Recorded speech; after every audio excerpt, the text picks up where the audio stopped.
Bien. Alors, Jacques Guigou, donc, on se connaît, donc nous allons nous tutoyer durant cet entretien. Volontiers. Et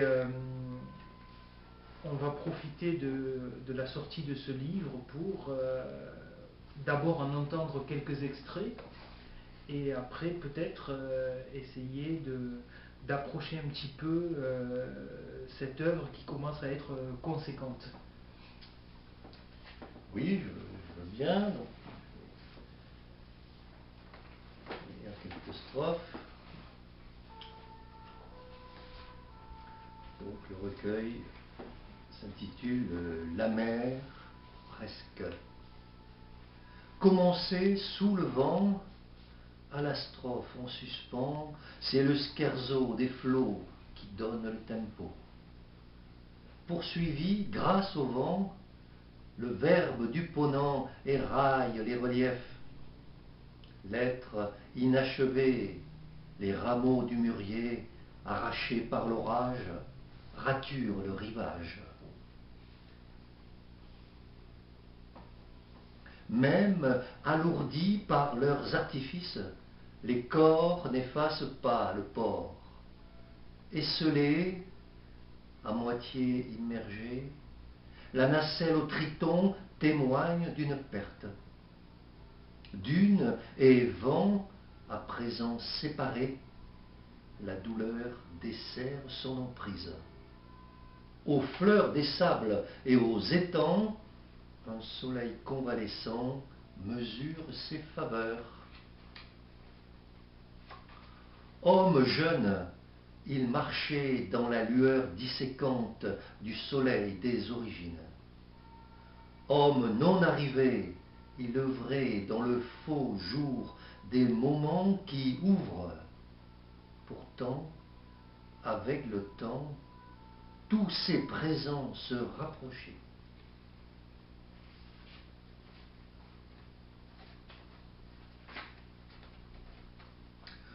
Courte et peu fréquentée, c'est le jour des travaux dans la rue de l'amour.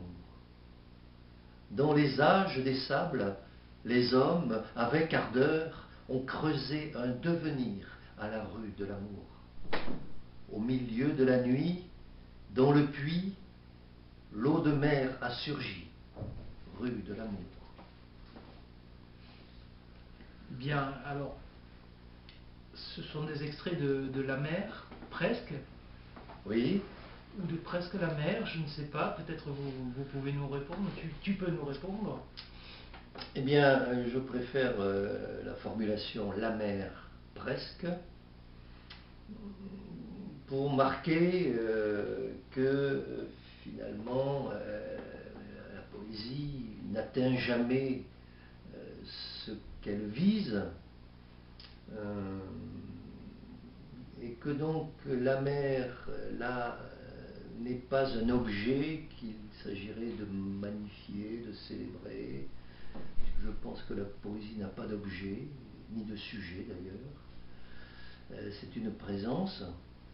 Et donc, voilà, on pourrait dire c'est peut-être presque la présence, ou une présence approchée de la mer, chose comme ça. Et donc je souhaitais que la mer soit dans le titre, même si la mer, en tant que phénomène physique aussi, est présente dans le précédent livre. Là, je voulais que ça apparaisse dans le titre, mais c'est pas facile. Et donc, voilà, c'est devenu la mer, presque. Mais je voudrais rebondir sur ce que tu dis là maintenant. Parce qu'à la faveur de cet entretien, j'ai reparcouru un petit peu, au moins, les 4 derniers ouvrages. Et j'ai l'impression, pour illustrer un peu ce que tu dis, qu'il semblerait que ta poésie s'ancre, s'amarre à quelque chose qui par nature n'est pas stable. Des sables, des rivages grignotés par le vent ou la mer, ou s'amarre au vent. Et j'ai l'impression que cet aspect fugace et fuyant est souvent présent. Et je me demande si on n'est pas dans une sorte, au fur et à mesure qu'on prend cette pelote et qu'on la dévide au fur et à mesure des livres, si on n'est pas dans une sorte de journal d'une parole qui n'a que rarement prise sans le consentement des éléments. Euh, Ouais. c'est parce que j'avais pointé une formule dans un des recueils précédents, l'insuffisance fertile des mots et ces éléments comme l'eau qui fuit, le sable qui est grignoté, qui fuit entre les doigts, et puis aussi cette fascination qu'il y a dans ces paysages qu'on retrouve dans presque toute ton œuvre, qui sont des paysages de l'entre-deux, entre terre et mer, entre mer et terre. On a l'impression qu'il y a constamment une lutte entre ces éléments.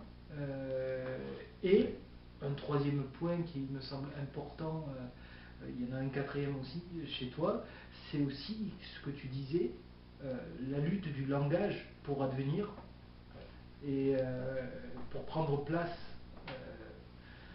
dans ce monde. Oui, c'est ta manière de ressentir et de raisonner à mes strophes me touche. Il y a cette évanescence, ce mouvement de décomposition, de recomposition, et ça se joue, et bien sûr, dans les mots et dans le langage, mais dans les mots et dans la parole, je préfère dire.